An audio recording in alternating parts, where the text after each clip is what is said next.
Bonjour et bienvenue dans ce nouvel épisode de 180 degrés. Aujourd'hui, j'ai le bonheur de recevoir Caroline Villeneuve, qui est experte et formatrice en publicité Facebook et Instagram. Elle est également partenaire de l'entreprise Maman en Affaires, qui propose des événements et des formations pour les entrepreneurs qui sont également mamans. Elle et moi, en fait, on s'est connus au cégep il y a de cela beaucoup trop longtemps. Et aujourd'hui, je l'ai invitée à venir parler, en fait, de l'opportunité qu'est la publicité en ligne pour les entreprises. Une opportunité qui est, selon moi, peut-être un peu trop souvent ignorée, surtout par les solopreneurs, pour toutes sortes de bonnes raisons qu'on va discuter aujourd'hui. Alors, officiellement, bonjour, Caroline! Salut! Merci de recevoir. Merci de recevoir. Ben oui, je suis super contente, en fait, parce que j'ai abordé quelques fois déjà sur le podcast la publicité, mais c'était toujours très générique. Puis je pense qu'aujourd'hui, tu vas pouvoir rentrer un petit peu plus dans le vif du sujet. Mais avant qu'on aborde la publicité Facebook, j'aimerais ça que tu nous parles un petit peu brièvement de ton parcours, de ce que tu fais aujourd'hui, puis de ce qui t'a mené là, finalement à aider les entrepreneurs à avoir plus de visibilité avec la pub. Absolument. Ben moi, dans le fond, tu sais, à la base, je suis une fille de réseaux sociaux, je suis une fille de marketing, évidemment. À la base, oui. On le disait, on s'est rencontrés à l'école ensemble, ça a toujours été une passion. Mais le numérique est arrivé après notre passage scolaire. Fait que c'est vraiment beaucoup plus tard que j'ai décidé de me consacrer vraiment au marketing numérique, les réseaux sociaux, puis ça permettait justement d'exploiter toute ma créativité, puis le fait qu'on puisse maintenant avoir notre propre média, puis qu'on puisse créer du contenu, puis qu'on puisse, sur une base régulière, c'est vraiment différent. Comme le marketing a changé vraiment beaucoup en vraiment peu de temps. Parce qu'on n'est pas si vieille que ça, quand même. Non, mais ça change vite. Et, moi, c'est ça. À la base, j'étais vraiment une fille de contenu. J'ai démarré ma carrière réseaux sociaux au Beach Club. Fait qu'en en 2016, j'ai travaillé au Beach Club quand la famille Primo venait juste de racheter l'entreprise. Et je m'occupais vraiment, tout était comme nouveau, tu sais, je m'occupais j'avais comme parti une espèce de programme d'influenceurs, puis on créait du contenu. J'étais sur plusieurs projets vidéo. À chaque fin de semaine, on tournait des cours contenus. Mais c'était nouveau de faire ça, tu sais, d'avoir comme vraiment une équipe qui fait des micro-contenus, puis tout ça, tu sais, c'était comme on fait ça. Puis, bref, j'avais un de mes collègues, Andrew Johnson, qui est maintenant à la tête de Drew, l'agence Drew. Il crée du contenu vidéo maintenant. Et dans le fond, cet individu roulait les publicités, tout le placement publicitaire que le Beach Club a misé, dans le fond, dans les premières années pour se faire connaître. Puis, je trouvais ça vraiment cool parce qu'on dirait que je capotais sur toute l'histoire de créer du contenu.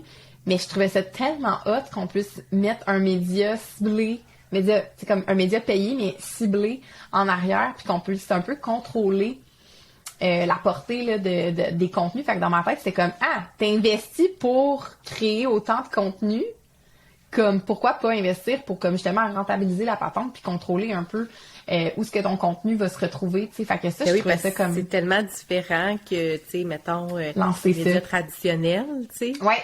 Où tu pitches ça dans l'univers puis t'espères que ça marche, là, tu sais. Ouais, exactement. Tu sais, que t'as pas de métriques pour calculer. Fait que, tu sais, même dans l'organique, on a beaucoup de métriques pour voir c'est quoi les résultats. Quand on publie juste sur notre page Facebook ou sur notre compte Instagram ou les autres plateformes. Mais là, avec la pub, moi, dans ma tête, c'est que tu peux aller comme le step après pour faire en sorte que tu dépends pas juste, justement, de la portée organique. Fait que moi, ça m'a toujours intéressée. Puis c'est par la suite que j'ai atterri dans un autre emploi. Ouais. Donc là-bas, je roulais des pubs dans une entreprise qui avait une boutique en ligne. Fait que ça a vraiment été intéressant rapidement parce que avec le peu de connaissances que j'avais, j'ai pu mettre en place des campagnes qui ont fait en sorte que ça justifiait vraiment l'investissement fait. Fait que j'étais comme impressionnée moi-même des balbutiements de mes premiers efforts en publicité. Puis c'est là que je me suis vraiment perfectionnée. Je fais de la formation, j'ai fait des trucs autour. Puis c'est par la suite que je me suis rendu compte, tu sais, quand je me suis lancée à mon compte après, j'ai fait évidemment de la gestion réseaux sociaux puis de la stratégie de contenu. autant à la pige que pour des clients directement, mais je me rendais compte à quel point la publicité, moi, ça me passionnait, je trouvais ça vraiment hot, puis il y avait pas tant de monde que ça qui faisait ça comme en tant que travailleur autonome. Fait que, tu sais, vraiment, c'était beaucoup plus facile pour moi d'avoir des contrats en publicité. Fait que par la force des choses, ça m'a comme enligné là. J'ai toujours eu un peu les deux, tu sais, j'ai fait beaucoup de stratégies comme à la pige pour des agences, mais pour des entrepreneurs directs, beaucoup plus de la pub que je faisais. Fait que ouais. Fait que voilà, c'est un peu ce qui est arrivé. Puis par la suite, ben on en a parlé tantôt. En 2019, j'ai eu une petite surprise. Je suis tombée enceinte de mon premier bébé. Puis c'est comme ça a été une grande surprise parce qu'au début, j'étais pas... Ben, mon pauvre bébé. J'étais pas contente au début. J'étais comme, oh mon Dieu, j'aurais plus de temps pour faire tous mes projets puis être entrepreneur. Comme de commencer. Ouais, exactement. J'avais l'impression que j'étais comme au début de ma carrière puis que là, pouf, ça venait comme de me scier les jambes. Puis tu sais, finalement, justement, ce qui est arrivé après, c'est que pendant mon premier congé de maternité, j'ai lancé Maman en affaires. Donc, comme tu le disais tantôt, on fait des événements virtuels, on donne de la formation, on a un groupe de support pour les mamans entrepreneurs. Puis c'est vraiment à travers ce projet-là que je me suis mis à adorer, puis que je me suis découvert un talent pour donner de la formation. Puis c'est ça, après mes 2 bébés, puis après une belle croissance de maman en affaires, là, parce que là, ça fait 2 ans et demi qu'on a ce projet-là, puis vraiment, c'est en constante croissance. Comme ça, on se met... c'est impressionnant parce qu'on dirait que dans ma tête, c'est comme un petit projet, nous autres, là, comme fermé. De pandémie, tu sais. Ouais, exactement. Puis quand j'entends parler comme, ben oui, je sais c'est quoi, tu sais, comme je me rends compte qu'on est reconnu de plus en plus, puis je trouve ça vraiment, je trouve ça le fun. C'est toujours un petit je pense que sûrement que vous avez des belles campagnes de pub, parce que ça, j'en ai vu passer. Oui. Justement. Je sais pas c'est qui fait ça. Je comprends pas, hein? Mais oui, évidemment, vous douterez que je fais beaucoup de tests et je fais beaucoup mon expérience se poursuit par la vente de mon propre produit, là. Fait que oui, évidemment, j'ai des publicités qui roulent pour Maman en affaires, puis c'est ça. Fait que après ces 2 bébés-là que j'ai eus, puis Maman en affaires qui est un peu mon 3e bébé là à travers ça, fait que 3 ans, 3 bébés. Je me relance, puis moi j'ai toujours aimé ça, la formation. J'ai toujours rêvé en fait de lancer une formation en ligne, une vraie formation en ligne dans le sens comme A à Z, toute tournée, que tu sais comme vraiment autodidacte. Puis voilà, je m'en viens pour lancer mon tout premier produit à moi toute seule, numérique, là, dans les prochains jours. Restez jusqu'à la fin de l'entrevue parce que vous allez tout avoir les détails de tout ça. Mais vous vous doutez un petit peu c'est quoi le sujet. Mais bref, je voulais, en fait, je t'ai écouté dans une vidéo, je pense que c'est sur ta page de vente, mais je suis pas certaine, de cette dite formation qui s'en vient, qui est disponible maintenant, en fait. Tu parlais d'une opportunité, tu sais, que souvent, on n'avait pas vraiment à se priver de cette opportunité-là, qui est de faire de la pub. Moi, tu sais, j'accompagne beaucoup de solopreneurs, puis on dirait qu'il y a un grand, grand frein. C'est comme si, pendant des années, on s'est fait dire, le contenu organique, c'est le maître du monde. Pourquoi payer pour de la pub? Fais juste du bon contenu puis ça va marcher. Mais à un moment donné, je pense que ça prend plus que juste du bon contenu organique avec tous les changements d'algorithme. C'est quoi pour toi la grosse opportunité principale qu'offre la pub Facebook, Instagram? Mais, tu sais, je pense que de prime abord, là, si c'est pas du bon contenu, même s'il y a de la pub en arrière, ça va pas résonner, ça va pas y aller. Fait que moi, dans ma tête, quelqu'un qui fait déjà du bon contenu puis qui performe, qui a des gens qui viennent à cette personne-là pour avoir ses produits, services, je me dis, mon Dieu, pousse ça plus loin. Comme, puis fais en sorte que t'as un débit contrôlé d'entrée client. Fait que, tu sais, avec de la pub, quand on se crée un système avec un peu d'automatisation puis un peu de tu sais, justement comme du marketing par courriel avec comme tu sais on se crée un petit tunnel de vente finalement. Puis tu sais les tunnels de vente, on dirait que les gens pensent tout le temps que c'est juste pour des produits soit justement de la formation en ligne ou des grands entrepreneurs. Tu sais on pense que c'est inaccessible, mais quelqu'un qui fait de la gestion réseaux sociaux, par exemple, pourrait avoir un petit tunnel de vente avec un outil gratuit, un audit gratuit pour des réseaux sociaux. Boum, c'est comme il y a des leads qui rentrent, fait un appel.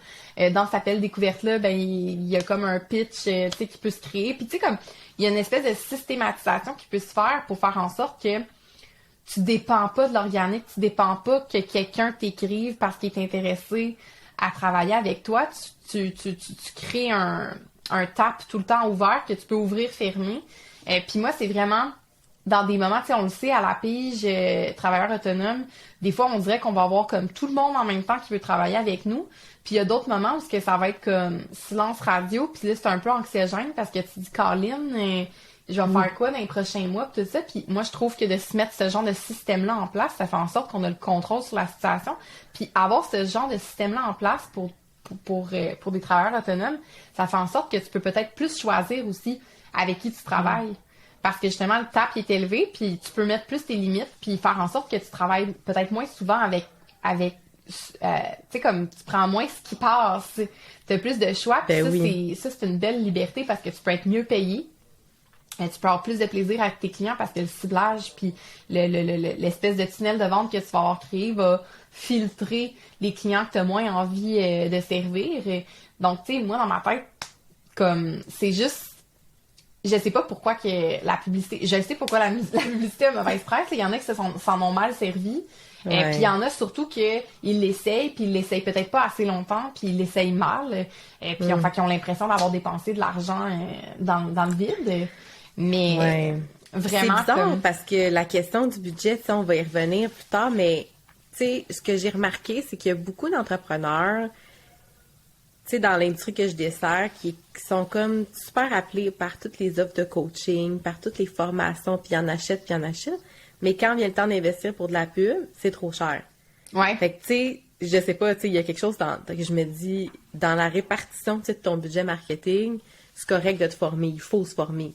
C'est correct si tu as besoin de te faire coacher, ça sert à ça, c'est important aussi, je pense, mais d'avoir un petit budget pub, tu sais, que tu détermines à l'avance, je pense que c'est un bon complément. Ne serait-ce que pour promouvoir ton outil gratuit, ou même des petits produits, tu sais, des mini-formations, des mini-produits, c'est cool aussi, là. J'en vois popper, là, de partout.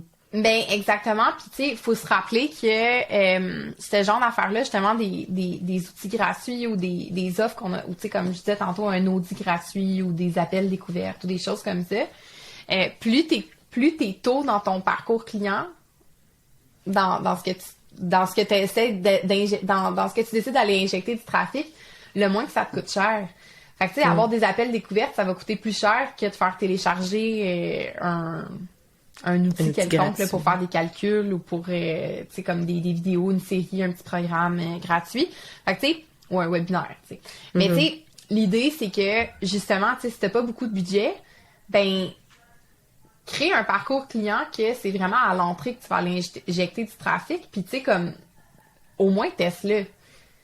Tu sais, teste que bon ben si tu fais rentrer 100 personnes dans ton parcours client, puis que ça t'a coûté 3$ l'adresse courriel, donc 300$, puis qu'au bout de la ligne, tu signes, tu sais, les gens ont traversé ton parcours, puis tu signes, je sais pas moi, bon, sans adresse courriel, mettons quelque chose qui fait du sens, 5 nouveaux clients avec ça, qui vont payer 1500$ par mois pour de la gestion réseaux sociaux pendant 1 an ou pendant 6 mois, ben, je veux dire, crime, allô? C'est payant.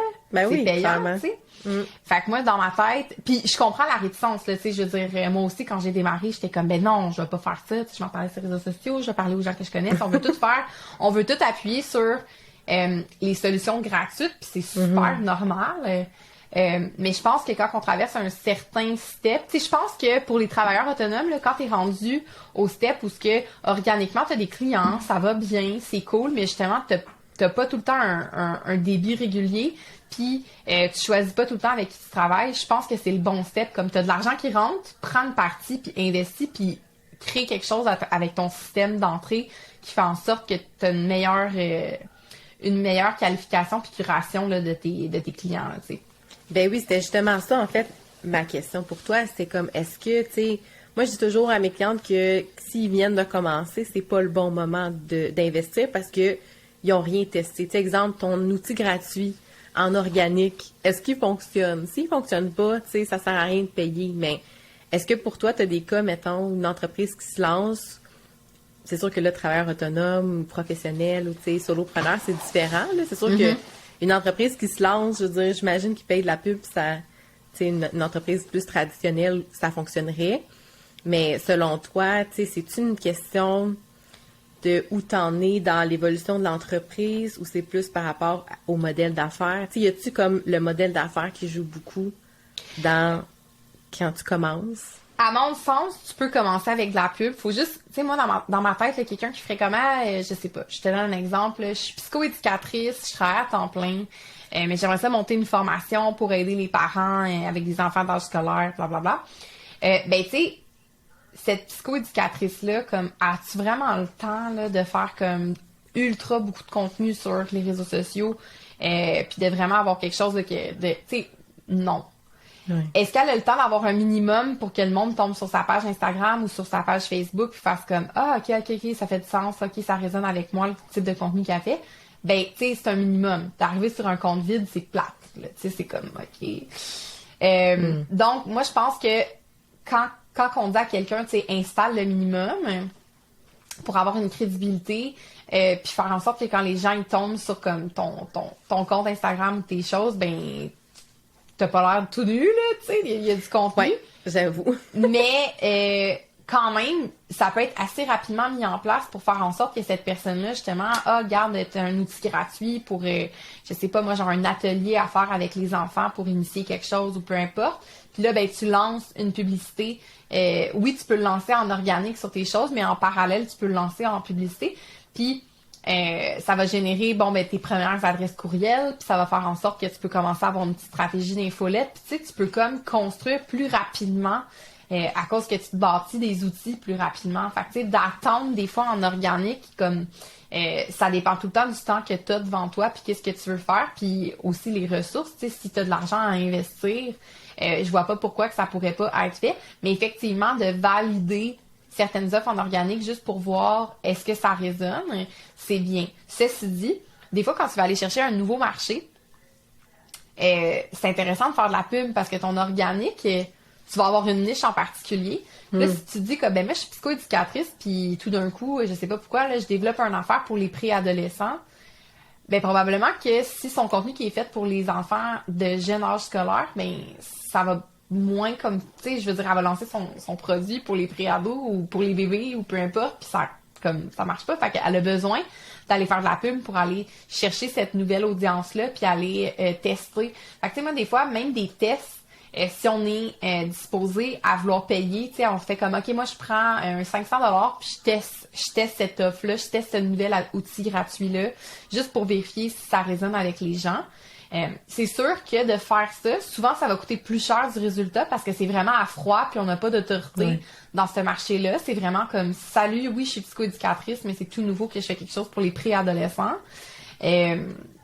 Ça va sûrement coûter plus cher du résultat, mais ça permet quand même de faire des constats puis faire des tests. Fait que quand on n'a pas le temps d'attendre qu'en organique ça y aille, ben ça peut être intéressant quand même d'aller faire ces tests. Ça dépend tout le temps de notre tolérance à c'est quoi qu'on veut payer, combien, qu'est-ce qu'on est prête à laisser pour juste comme faire nos constats justement. Puis tu sais, je donne souvent l'exemple aussi dans des, tu sais, quand on veut faire, exemple, on performe bien au Québec, mais on veut se lancer en Europe, ça va vraiment moins. Ça réagit pas de la même façon en Europe. Puis l'audience organique, c'est du monde au Québec. Fait que t'as pas le choix d'aller tester ton contenu puis d'investir un montant là, pour aller tester certains contenus en Europe. Donc, tu sais, c'est des exemples comme ça pour aller tester des marchés. T'as comme pas le choix, tu sais. Oui, c'est vraiment des bons exemples. Puis tu sais, justement, comme ça vient avec un côté financier, tu sais, budgétaire, ben en tout cas, moi, de ce que j'entends, il y a beaucoup d'entrepreneurs qui disent, ben moi, je l'ai essayé, tu sais, dans le passé, ça n'a pas marché. C'est quoi pour toi les erreurs qu'on fait comme entrepreneur quand on établit nos campagnes, quand on se lance dans la pub? C'est quoi les erreurs que tu vois qu'il faudrait ne plus faire, mettons? Ben, la première erreur que les gens font souvent quand ils pensent qu'ils ont fait de la pub, c'est d'avoir boosté un post. Ouais, ça c'est sûr. C'est Cliquer sur le bouton Boost Post, moi ça m'arrive tout le temps là, des gens, j'ai fait ma pub, tout ça, puis je suis comme, mais t'es allé où pour faire ta pub? Puis comme, ben en dessous de ma publication, tu sais, Boost Post, puis ça c'est comme, on dirait que pour ceux qui ont moindrement fait un peu de pub, c'est comme évident que c'est pas ça qu'il fait OK pour faire. Mais pour les gens, tu sais, dans leur tête, c'est ça que je fais dans la vie, tu sais, comme des Boost Posts. Donc, ce bouton-là, tu sais, c'est vraiment pas une mauvaise chose non plus, à moins qu'il y ait une stratégie derrière, et je m'explique. Mais un boost post, c'est vraiment un outil rapide où ce qu'on peut mettre rapidement notre carte de crédit, une audience sommaire, puis lancer ça pour faire on veut que ça soit plus vu, tu sais. Ouais, exactement. On veut plus de réactions, on veut plus de... Fait que tu sais, des fois, ça fonctionne. J'avais un client à un moment donné, quand j'ai commencé, là, c'était une animalerie. Puis dans cette animalerie-là, tu sais, comme, il mettait des photos des puppies, là, des petits chiots là, à vendre, des chatons, tu sais. Puis juste en mettant un boost post de 50 ou 75 $, ben l'aspect organique comme était vraiment soulevé parce que tu sais des petites photos de petits chiens cute puis de petits chats cute, c'est comme ça résonnait avec les gens, puis la portée organique, les interactions puis les choses qui étaient générées sur le post ça faisait juste comme créer un envol pour la partie organique, fait que c'était comme ça suffisait pour cette personne-là pour vendre ses chiens ou ses chats. C'est un bon investissement. Ouais, c'est ça. Pour cette personne-là, ça fonctionnait, cette solution-là. Mais sinon, quand on n'a pas comme d'objectif en arrière ou qu'il n'y a pas rien, ben Facebook fait juste mettre de l'avant pour qu'il y ait de l'interaction. Mais des interactions, à quoi ça nous sert? Faut se poser la question, tu sais, si c'est vraiment parce qu'on veut engager, puis on veut juste soulever chaque post pour qu'il y ait plus de portée organique, puis qu'on ait plus de j'aime sur notre page, puis qu'on a du monde qui s'abonne à notre compte Instagram. Tu sais, comme c'est valide, là. On pourrait avoir une stratégie où chacun de nos posts organiques, on met un montant d'argent derrière, mais c'est souvent pas une stratégie que les solopreneurs vont utiliser parce que justement, ils veulent judicieusement dépenser leur budget. Fait que, généralement, quand les gens utilisent juste le boost post, c'est pas bon. Une autre erreur que les gens font souvent, c'est de lancer une pub pour automatiquement vendre quelque chose à froid en vente directe. Moi, je fais de la gestion, je suis graphiste, je crée des logos. Appelez-moi. Tu sais, c'est comme, OK, ben non, là, tu sais. Ou même comme des produits, même des produits de formation, par exemple. Ou mais là, tu sais, comme en service, tu sais, une esthéticienne qui rirait comme, hey, je fais des faciales. Puis je fais, tu sais, comme, non, OK, non. T'sais. Mais on cliquerait pas, mettons. Non, c'est ça. L'idée, c'est justement comme puis l'aspect préparation d'une campagne, puis tout le parcours que tu veux faire à ton utilisateur avant de se rendre à une conversion pour un rendez-vous ou pour un appel découverte du moins ou pour une évaluation de son dossier, là, tout dépendant comment tu commences une transaction avec un client. Mais l'idée, c'est que tu y fais parcourir quelque chose. Justement, on a parlé d'outils gratuits tantôt. Il pourrait avoir une campagne où justement, OK, ça c'est un bon exemple. Ça fait un lien avec ce que j'ai dit tantôt. Comme quelqu'un qui ferait comme, hey, mais moi je mets 100 $ par semaine sur des interactions, des campagnes d'interaction sur mes différents contenus. Puis après ça, j'ai revise avec de la pub pour un outil gratuit. Puis à partir de mon outil gratuit, ben j'ai des adresses courriels qui rentrent dans mon écosystème, j'ai une séquence qui fait en sorte que après 3 courriels, ben il y a une proposition pour un appel découverte, puis ça performe bien, puis ça fait en sorte que j'investis à peu près 1000 $ par mois sur la pub, mais ça fait en sorte que j'ai un nouveau client chaque mois, ou j'ai 2 nouveaux clients chaque mois, fait que ça fait en sorte que c'est rentable. Parce qu'évidemment, faut regarder l'ensemble au complet, puis la retombée de cette publicité-là pour faire en sorte que ça performe. Mais tu sais, l'idée, c'est justement ça, c'est de créer un petit parcours qu'on a envie de faire traverser aux clients et non faire de la vente directe. Parce que souvent, de la vente directe, ben là, on va avoir dépensé 200-300 $ sur une pub qui dit « Hey, fais affaire avec moi ». Puis on va être comme déçu des retombées, mais tu sais, il y a personne... Comme, quand tu rentres dans un magasin, là, puis que la vendeuse, elle vient te voir comme, avez-vous besoin de quelque chose? C'est comme, ça non! J'ai besoin de rien! Laisse-moi regarder! Ouais. Fait que, tu sais, c'est un peu la même chose sur le web. On se fait tellement bombarder de publicité de tous les côtés. Il faut que ta publicité soit cool, puis soit le fun, puis qu'on ait envie d'interagir avec avant de demander comme t'as fait ça de moi. Fait que c'est souvent une erreur que les gens font quand ils ont essayé du moins là, la pub. Fait que ça prend toute une stratégie puis un thinking en arrière. C'est pas juste de mettre de la pub direct sur un produit-service. Puis tu sais, mettons pour les produits d'information ou justement le service, tu sais, par ton expérience, y a-tu comme une meilleure porte d'entrée qu'une autre? Tu sais, comme est-ce que le freebie est toujours maître du, tu sais, tu comprends du... Mettons le e-book, là. Ouais. Ça marche ça encore? Parce que, tu sais, on en a vu tellement que j'ai l'impression que ça s'essouffle. Je sais pas ce que tu observes. Oui, effectivement, je pense que ça s'essouffle. Puis je pense que ça... Comme un peu n'importe quoi. Au début, tu sais, justement, un e-book, il y a 5 ans, c'était assez pour faire en sorte que les gens, comme, oh my god, ok, je vais me traverser l'e-book au complet. Mais le monde en a tellement vu que ça fait en sorte que ils vont le télécharger, ils vont donner leur courriel, mais ils vont jamais le rouvrir ou ils vont jamais rouvrir tes courriels. Fait qu'effectivement, cette stratégie-là est pas aussi effective qu'elle l'était.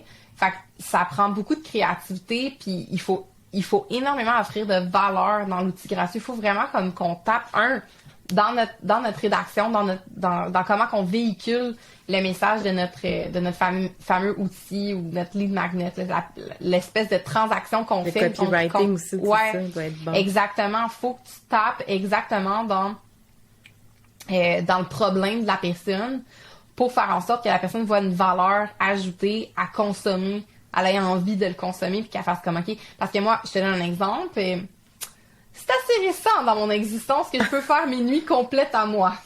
Parce que j'ai deux jeunes... Oui, merci. J'ai 2 jeunes enfants, puis ça a vraiment... Mon dernier, il va avoir 18 mois, là, tout juste. Puis jusqu'à 16 mois, il a fait aucune de ses nuits. Et c'était extrêmement pénible. Fait que moi, n'importe quoi que j'aurais vu passer, qui aurait été assez convaincant pour me dire comme voici 10 trucs à mettre en place rapidement dans la bienveillance, blablabla. Genre, je télécharge, j'achète, comme, voilà, tu sais, que ça soit un e-book, que ça soit une vidéo, que ce soit de l'audio, que ce soit peu importe.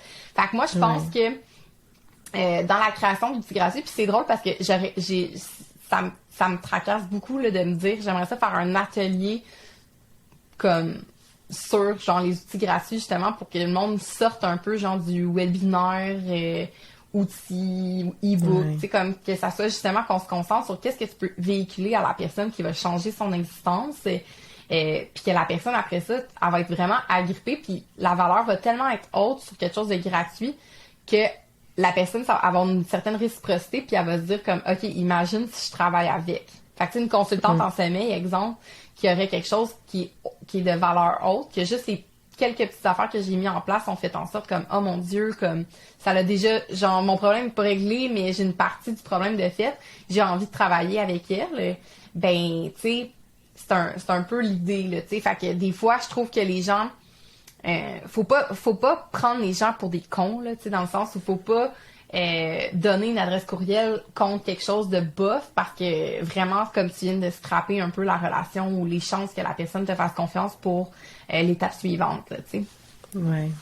Non, c'est clair que ben, c'est parce qu'on a tellement vu, puis tu sais, surtout peut-être toi puis moi vu qu'on est dans le domaine, moi j'en ai téléchargé là, surtout au début, je voulais apprendre la pub Facebook, je voulais apprendre plein d'affaires, puis je les ai toutes téléchargées, là, les foutus e-books. Fait qu'à un moment donné, on dirait qu'on est tellement alerte, tu sais, on est tellement conscient de ce que ça va être la suite. Et comme, ah, voici le courriel 1 de la séquence qui vient de rentrer. Ah, voici, tu sais, qu'il faut comme essayer de, comme se réinventer, là, tu sais, après toutes ces années-là. Fait que c'est ça l'enjeu, je pense, en ce moment.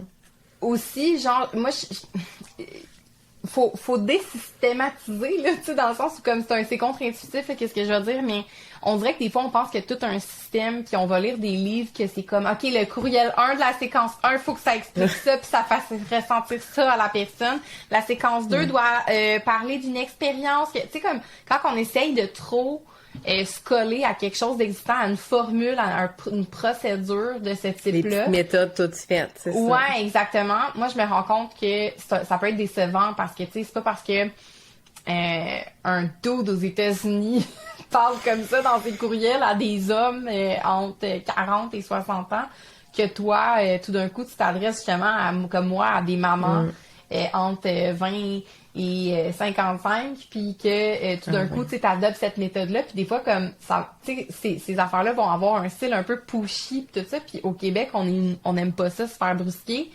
on n'aime pas ça se faire talonner, tu sais, on veut connecter, on veut échanger. Fait que, tu sais, moi, je pense que c'est ça, là, tu sais, prendre des méthodes toutes faites ou prendre des choses comme de ce type-là, les gens sont de plus en plus alertes, comme tu dis, à ce genre de méthode-là, puis ils savent là, quand ils donnent leur adresse courriel, qu'ils s'en vont comme ils vont recevoir des courriels de toi, mais tant qu'à ce qu'ils sachent, là, les courriels qu'ils vont recevoir de toi, là, ça serait le fun qu'ils soient intéressants, puis qu'ils aient envie d'ouvrir comme les courriels, tu sais, puis que ça soit le fun, les anecdotes que tu comptes dedans, puis que ça soit comme vraiment authentique. Il y en a cool, tellement. Ouais. C'est sûr que, tu sais, ma clientèle gravite, tu sais, dans le monde du coaching, dans les professionnels, puis tout ça à leur compte, puis je vois beaucoup, tu sais, là, c'est l'automne, fait que, tu sais, il veut pas, il y avait beaucoup de lancements, Ouais. tu sais, j'en ai vu, là, je sais pas c'est quel coach américain, mais c'est sûr ça vient d'un coach américain, l'espèce de méthode de lancement que j'ai vue, je pense, par au moins 5 entrepreneurs cet automne, exactement pareil, les mêmes étapes, je me dis, mais à quel point, tu sais, tu crois que la méthode qui est enseignée, elle est parfaite pour toi, tu sais, comme, permets-toi un peu de tester des affaires puis de t'amuser, tu sais. C'est comme, vraiment. c'est un peu boring quand tu les connais tous. Tu sais, moi, c'est sûr que j'en connais plein des entrepreneurs, fait que je vais voir ce qu'ils font. Tu sais, OK, ils font un webinaire. Tiens, elle aussi, elle propose un petit upsell de telle affaire. OK, ça, c'est la même affaire. Tu sais, c'est comme... Ouais, non, définitivement. Non, définitivement. Puis tu sais, c'est la même chose pour à peu près tous les outils. Puis moi, c'est pour ça que des fois, j'essaie de faire comme, OK, voici la théorie de comment que ça se passe, puis qu'est-ce qui...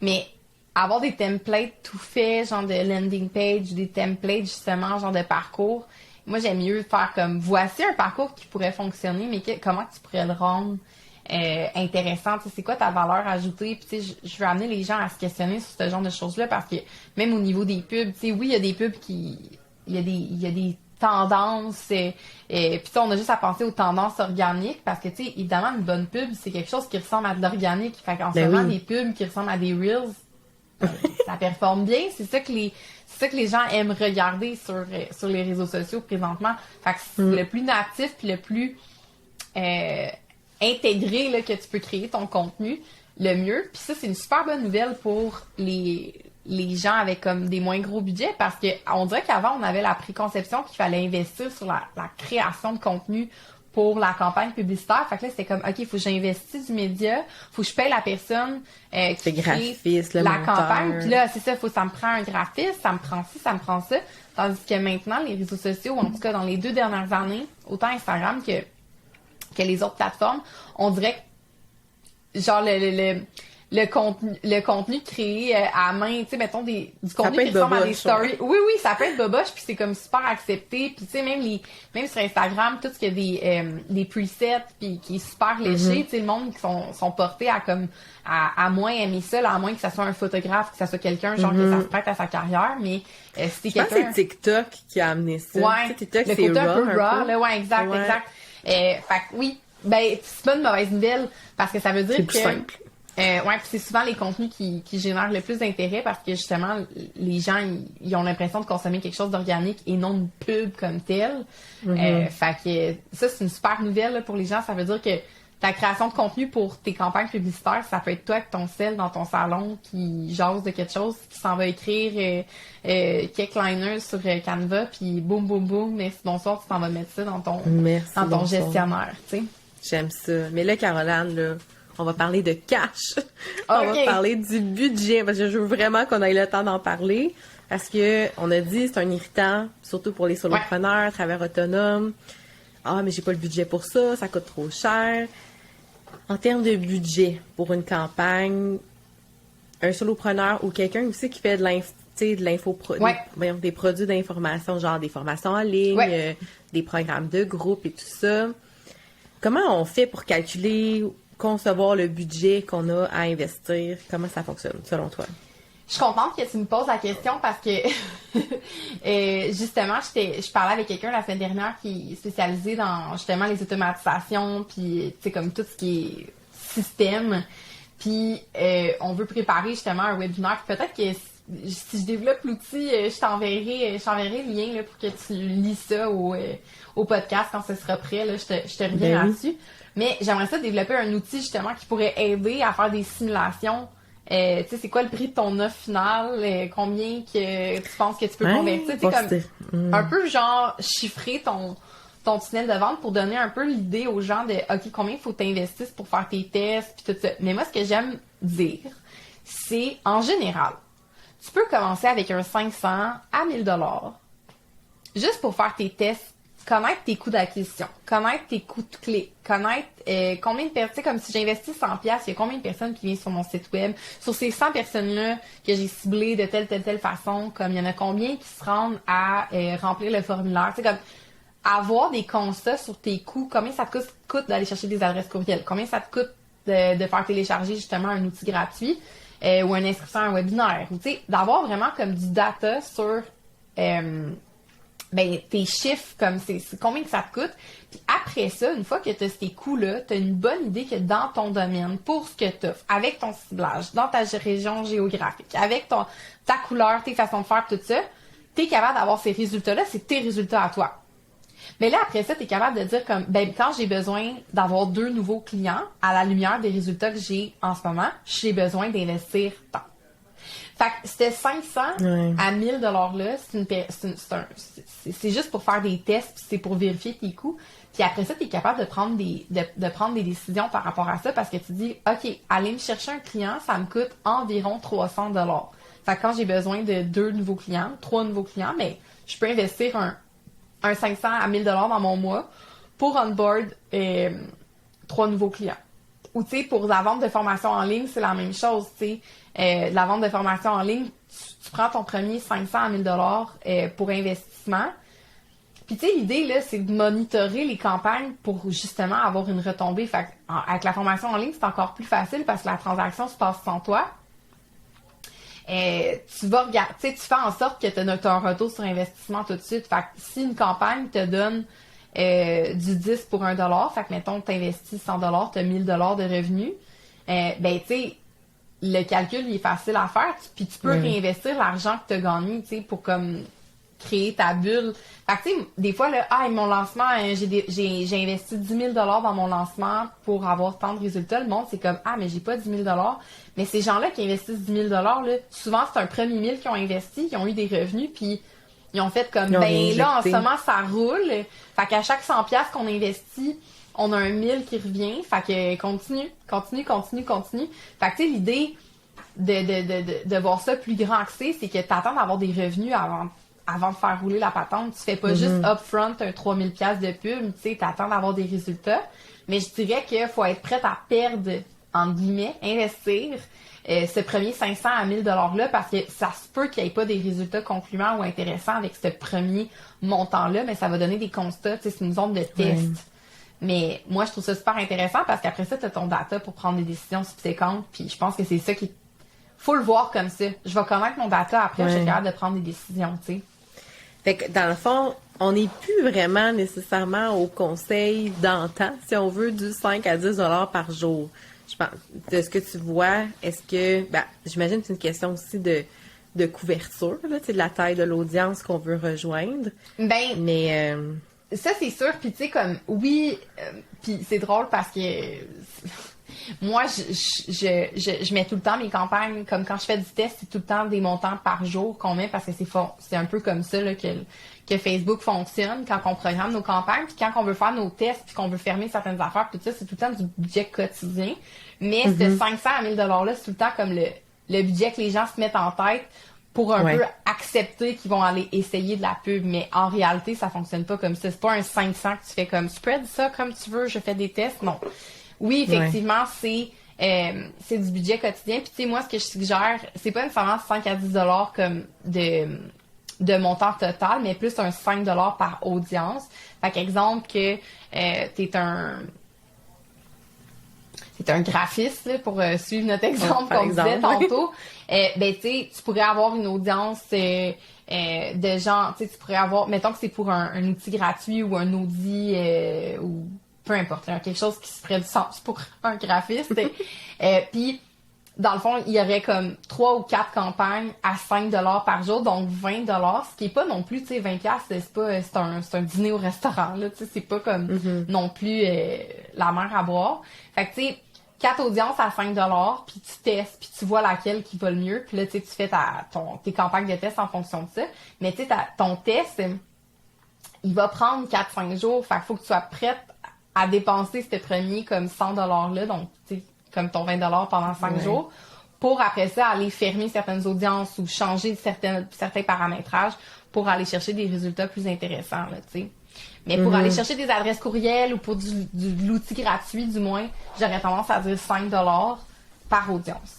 Fait que là, ça dépend. Puis là, c'est là où plus ton budget est grand, ben t'es mieux de mettre plein d'audiences à 5 $ puis essayer plus d'audiences en même temps. Pas trop, quand même. Parce qu'on veut pas laguer le système. Mais l'idée, ça serait ça mon conseil. 5 $ par audience. Ben, ça fait du sens. Ouais. Après ça, c'est selon le budget de voir combien d'audience on veut tester. Puis, tu sais, par rapport aux résultats, tu sais, justement, on valide, on teste. Moi, pas mon impression, mais ce que je vois, c'est que ce qui est un peu difficile, je trouve, dans l'évaluation de est-ce que ma campagne fonctionne ou fonctionne pas, c'est que il y a comme plein de variables qui jouent. Tu sais, il y a le ciblage, fait que, tu sais, le choix des audiences, il y a le visuel, il y a le texte, il y a le lien, la page où tu amènes les gens. Des fois, c'est ça le problème. Ouais. Fait comment tu fais, dans le fond, pour dire c'est quoi qui marche pas, puis c'est quoi qui marche, puis est-ce que la campagne va bien ou elle va pas bien? Ouais, 100%. Ben, là, c'est ça. Ça prend les connaissances pour faire cette optimisation-là. Puis je pense que c'est là où que les gens ont besoin de soutien. Puis c'est un peu ça qui fait la valeur des gens qui se spécialisent là-dedans. Puis c'est ça qui fait la valeur d'une formation en la matière. Mais l'histoire, vraiment, c'est, ben, d'une part, à chaque audience, tu vas mettre les mêmes visuels, tu sais, tu vas tester les mêmes, supposons que tu as 3 visuels différents, les mêmes paramètres, tu vas essayer exactement, tu vas mettre les mêmes paramètres à toutes les audiences, puis tu vas aller regarder ces paramètres-là dans chacune des audiences, donc souvent tu vas avoir comme un winner ou tu vas avoir quelque chose, puis dans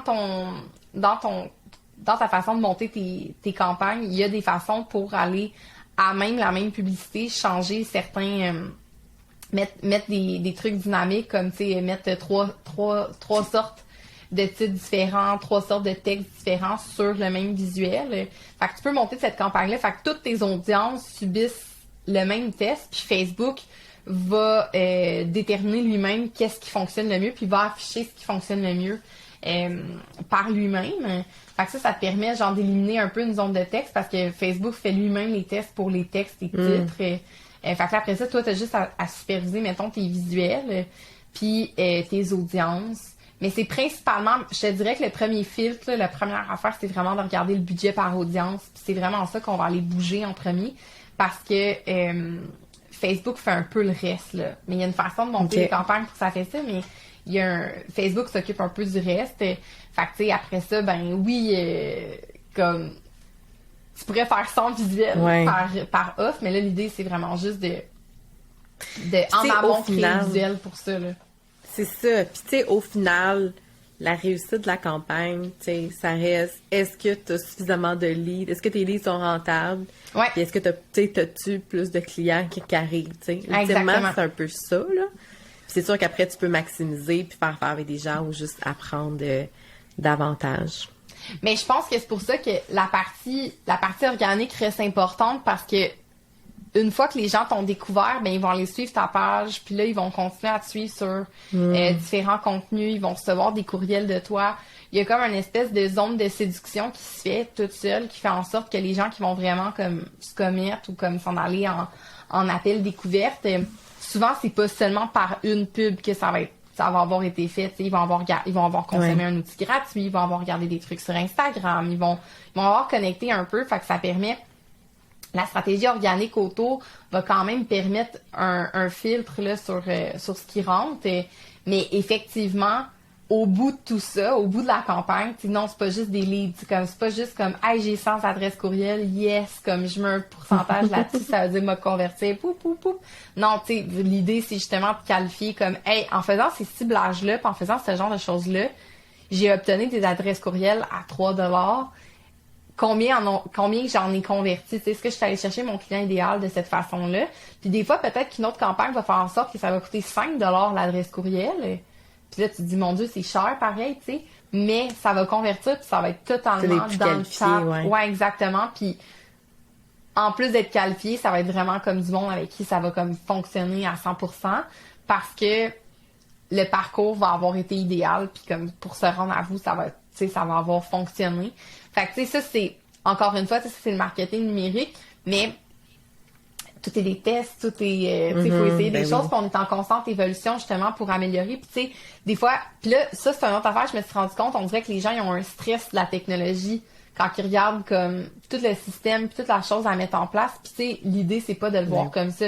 C'est de commencer, justement, puis peut-être qu'au début, tu vas avoir des adresses, comme, tu vas payer pour avoir des adresses courriel comme bof, puis vis avec, c'est pas grave. C'est vraiment pas la fin du monde. Puis, Mané, tu vas tourner ça. Puis, Mané, tu vas créer un outil gratuit qui va vraiment connecter. Puis, à un moment donné, tu vas faire comme, hey, ça me prend trop de temps de faire cette étape-là. Je vais créer une automatisation.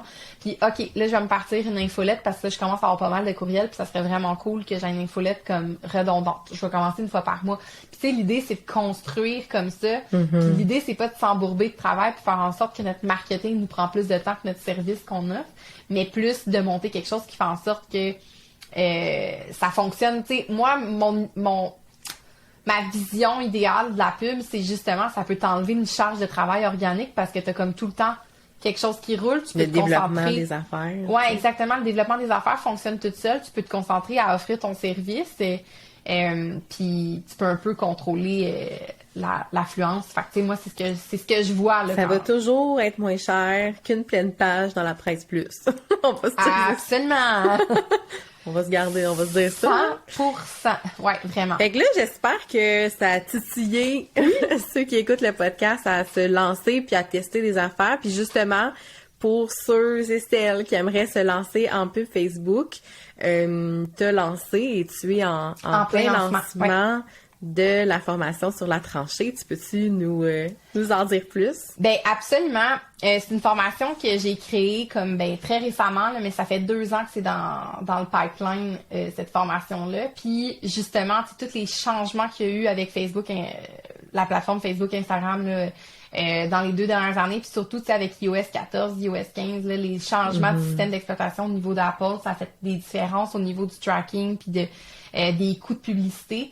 Fait que bref, je vous casserai pas les oreilles avec cette partie-là aujourd'hui, mais vraiment, ça a été un défi quand même de justement monter quelque chose qui était à jour, puis qui aidait, qui simplifiait toute la mise en place là, de notre business manager, donc le logiciel dans lequel on programme nos campagnes. Puis je me rendais compte que c'était vraiment un gros frein à aller faire de vraies campagnes dans le logiciel, tout ce setup-là. Fait que j'ai fait en sorte que dans cette formation-là, on peut en premier lieu, planifier justement ce fameux parcours client-là que je parle depuis tantôt, puis vraiment savoir qu'est-ce qu'on a envie de faire à notre client idéal. Fait que la stratégie est comme super importante. On va aller justement tout voir qu'est-ce qu'il faut faire pour authentifier puis optimiser notre business manager. On va tout traverser tu sais, on parlait de copywriting. J'ai fait un petit exercice justement de copywriting dedans pour créer des textes de pub qui sont intéressants. Puis surtout en service, on a besoin d'éduquer le client l'utilisateur, la personne, le prospect. On a besoin de l'éduquer justement sur qui on est, qu'est-ce qu'on fait, parce que tu sais, quand le monde achète du service, il achète notre personne, tu sais, fait que c'est pas juste un liner, tu vends pas des souliers, là, tu sais. Fait que ça prend du texte, ça prend quelque chose de cool, tu sais, puis j'ai fait un exercice là-dessus, on va voir tous les visuels pour finalement tomber justement dans la création d'une campagne au complet, de A à Z, chaque étape.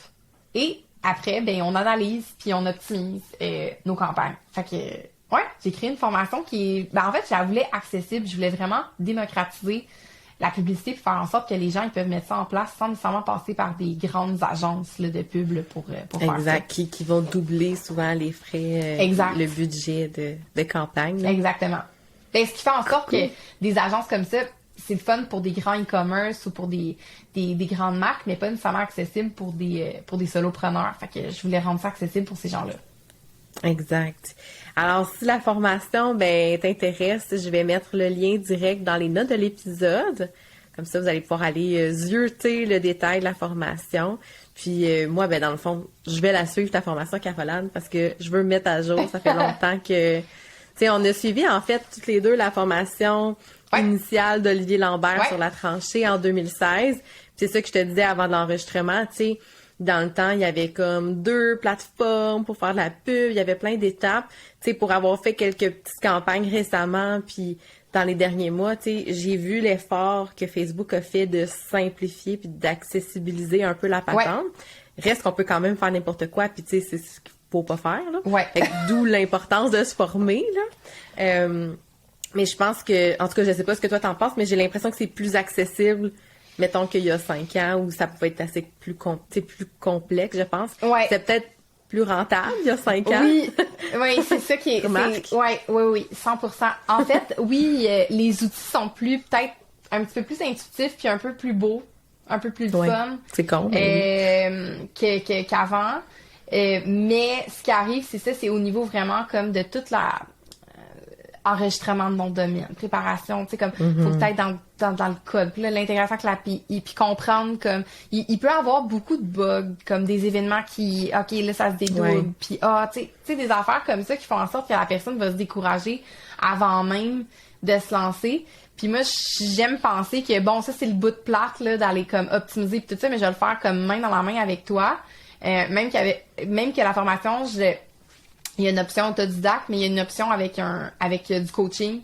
Fait que les gens peuvent faire la formation puis prendre du coaching avec moi pour faire en sorte que je les accompagne, peut-être surtout dans ce setup. Que ça marche. Ouais, exactement. Puis pour valider la première campagne puis tout ça. Mais quand on passe cette première étape-là, mon Dieu, après ça, comme c'est tellement le fun parce que on se crée un système, tu sais, j'en ai parlé tout le long de l'épisode, là, moi je suis vraiment fan de cette espèce de façon-là de faire entrer des gens en continu dans notre écosystème. Fait que voilà. Moi je pense qu'il faut passer cette étape-là, puis qu'il y a plus d'embûches qu'avant à cause du suivi donné, le pixel, puis tout le reste. Mais ça a fait augmenter les résultats, les prix, les coûts de résultats. Mais effectivement, c'est plus beau qu'avant.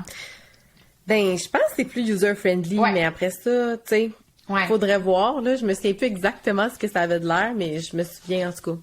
C'est très gris. C'est encore gris, mais on dirait que c'était... En tout cas, moi, quand je vois des vieux vidéos du Power Editor, justement, je suis comme, oh mon Dieu Seigneur, on dirait que c'était encore moins alléchant. Ça avait l'air plus compliqué.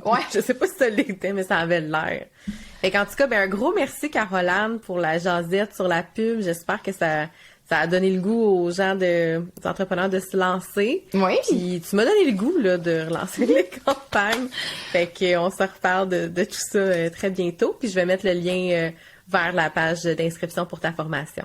C'est super. Merci de m'avoir reçu. Puis voilà, j'espère avoir donné le goût à plusieurs d'essayer la pub. Oui, ça fait plaisir. Bye tout le monde! Bye bye!